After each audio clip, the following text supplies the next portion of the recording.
Hello, hello, hello. Good morning, good morning, good morning, good morning po sa ating lahat. Welcome back po sa ating channel, Ekpanaboy. For today's video guys, for today's vlog guys, kung saan nandito na naman tayo. Hinihingal ako guys, magbabalik na naman tayo ngayon guys ng buko para sa gagawin nating fresh buko juice. Ito guys, nakita nyo guys, ito ang ating buko. Babalitan ko to guys. Una sa lahat, good morning po. Hello, hello po.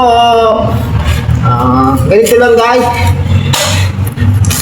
Magpalit tayo ng buko.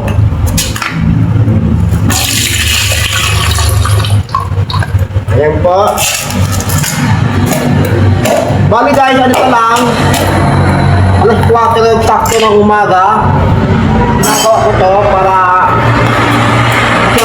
ang oras ko kasi guys, pasunod-sunod. May mga oras ang galaw ko dito guys. Kung anong oras natin gagawin yung pagtitimpla.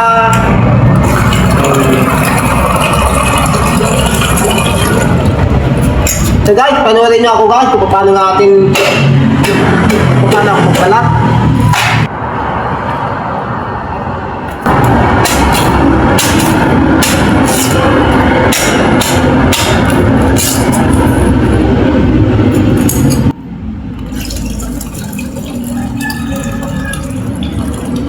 Ayan guys, nakikita niyo mga sasakyan natin mga daan. Wala talagang tigil yan guys, magdamag. Kaya kung natutulog ako dito guys, talagang sobrang ingay. Kung baguhan ka pa lang dito sa mga ganitong lugar, talagang hindi kayo makakatulog. Kaya sobrang ingay ng mga sasakyan guys. Then sasanay na tayo. Hihilig pa tayo guys matulog.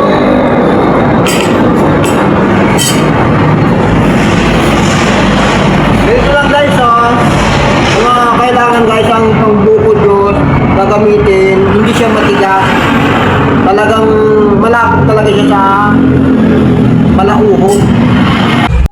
Sa mga nagtatanong kung ano daw ang aming sikreto kung bakit napakasarap ang aming fresh buko juice, ang aming sikreto guys ay sinasamahan namin ng pagmamahal habang ginagawa namin ang fresh buko juice. At siyempre, sinasamahan din namin ng konting sayaw. Sigurado, masarap na masarap ang aming fresh buko juice.